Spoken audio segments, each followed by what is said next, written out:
গন্ধম ফল কি?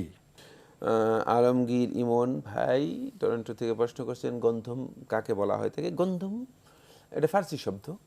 আমরা যেহেতু একসময় আমাদের এই মানে সাবকন্টিনেন্ট এর মধ্যে ফার্সি এর প্রবর্তন ছিল বেশি, প্রভাব ছিল বেশি, এবং মুসলিমরা মূলত যারা মুসলিম ছিলেন তারা উর্দু এবং অন্য ভাষা ব্যবহার করতেন না।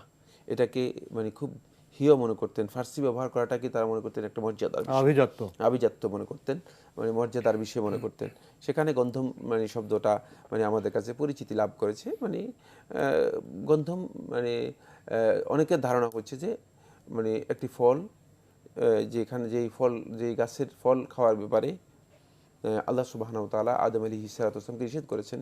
কোরআনে কারীমে আল্লাহ সুবহানাহু ওয়া তাআলা বলেছে, ওয়ালা তাকরাবা হাযিহি শাজারাতা ফাতাকুনা মিনাজ জালিমিন, যে তোমরা দুজন আদম এবং হাওয়া আলাইহিস সালাতু ওয়াস সালাম এই দুজনকে লক্ষ্য করে আল্লাহ সুবহানাহু ওয়া তাআলা বলেন যে ওয়ালা তাকরাবা হাযিহি শাজারা, এই গাছে তোমরা নিকটবর্তী যাবে না।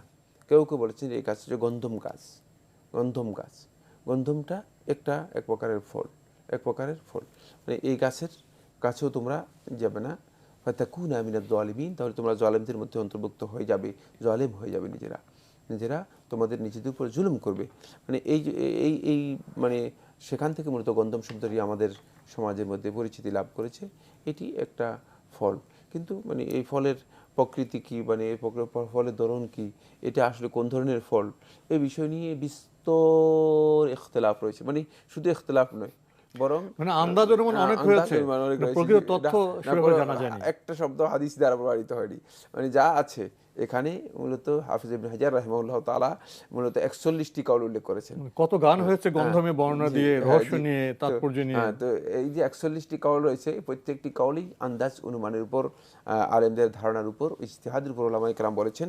মূলত সহিহ কোনো রিওয়ায়াত সাব্যস্ত হয়নি এটি আসলে কোন ফল বা এই ফল দিয়ে কি বোঝানো হয়েছে।